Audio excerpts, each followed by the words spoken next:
السلام عليكم ورحمة الله وبركاته. شلونكم متابعيني؟ شلون صحتكم متابعيني؟ اليوم راح اسوي لكم خبز الشوفان. عندي هذا الشوفان ما مطحون، شوفوا هذا الشوفان، هذا عندي قلاص، انا قلاص. هسه طحنا وياكم،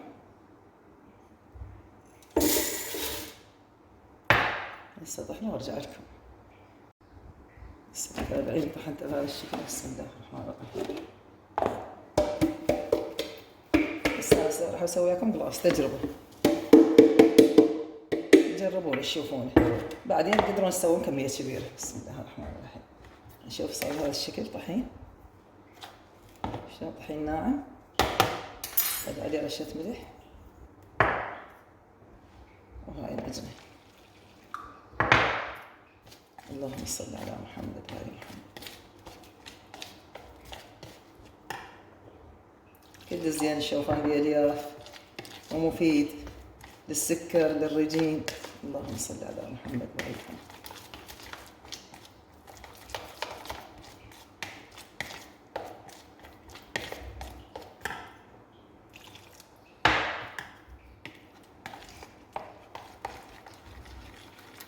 اللهم صل على محمد وآل محمد.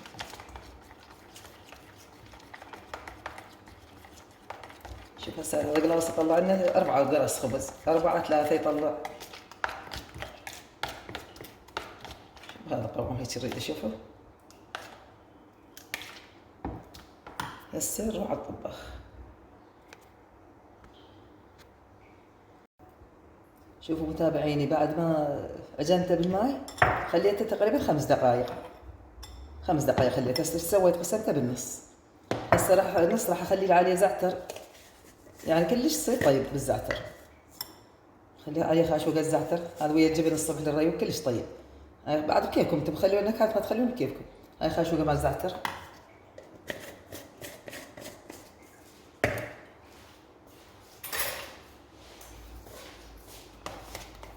هذا بالزعتر سويته.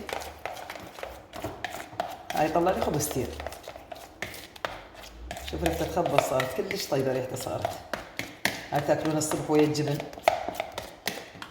وهذا عندي النص الثاني راح اسوي بالحبة السوداء. هاي خاشوقة حبة البركة. هم حبة البركة كلش مفيدة للسكر.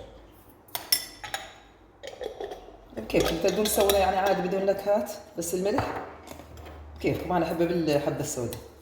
انا دائما اسوي خبز الشوفان، بس قلت خلنا نسوي المتابعين حتى يستفادون من عنده اهل السكر. وهم يرفع السكر، بس يعني الواحد ياكله بكميه قليله، بس شنو بالياف، الياف زايده به. هاي بالحبه السوداء. هسه متابعين ننتقل للطباخ. هسه قبل ما نشعل الطباخ على البارد، هسه متابعين قلت لكم على البارد اخلي قبل ما اشعل الطباخ خلي قطره زيت، قطره واحده للطاوه. يكون عندكم طاوه ما تلزق. بسم الله الرحمن الرحيم. شوفوا شوفوا قطره زيت، مسحون الطاوه. اللهم صل على محمد وآل محمد. تكون طاوه ما تلزق عندكم. نسوي الحبة السوداء. بسم الله الرحمن الرحيم. شوفوا قبل لا اشعل الطباخ على البارد. اللهم صل على محمد وآل محمد. هسه اكملها وارجع لكم ان شاء الله. هاي متابعين تحاولون تسوونها بهالشكل هذا. شوفوا على عرض الطاوة تساوونها. شوفوا هالشكل هذا بالخاشوقة تساوونها حتى تطلع عندكم عدلة. شوفوا هالشكل تساوونها. اللهم صل على محمد وآل محمد. هسه على الطباخ. بسم الله الرحمن الرحيم.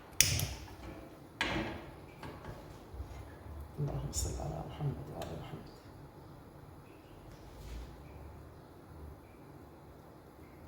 لا فرن ولا فد شيء.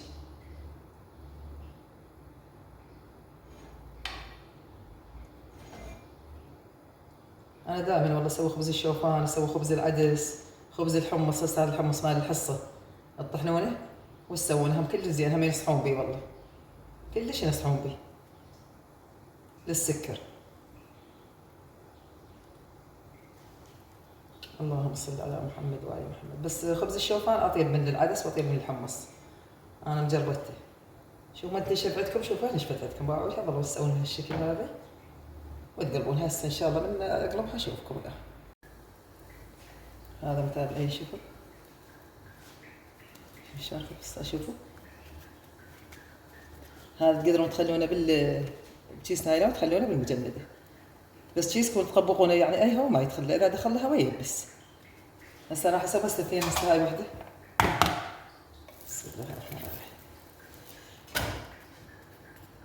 سويت بس اثنين وهذا راح اخليه، هذا بزعته راح اضمه. سويت بس ذني اسوي بعدين هذا العشاء. سويت بس الحبه السوداء. شوف شلون خبزه، بها الياف ومفيده للسكر. شوف متابعيني هذا ريوقي، هذا جبن مع العرب، بيضتين سلق وخيار وطماطم، وهاي الخبزه وهذا الشاي. طبعا الشاي ما هسه الجسم شنو يريد؟ يريد ابو السكر وابو الرجل، يريد كالسيوم بالاجبان، ويريد بروتين بالبيض، ويريد الياف بالخضروات. طبعا هاي الخضروات كلها الياف، وهذا خبز الشوفان الياف. بس غلط واحد يشرب شاي وياه، انا بدي اشرب شاي مر. هاي الساعه بالسبعه ريوقي. الشاي لازم واحد يشربه يعني بعدين او قبل الاكل او بعد الاكل بساعه بساعتين يشربه. بس انا ما اعرف الا اشرب شاي، ما اعرف يعني ويا الجبن ويا البيض الا اشرب شاي.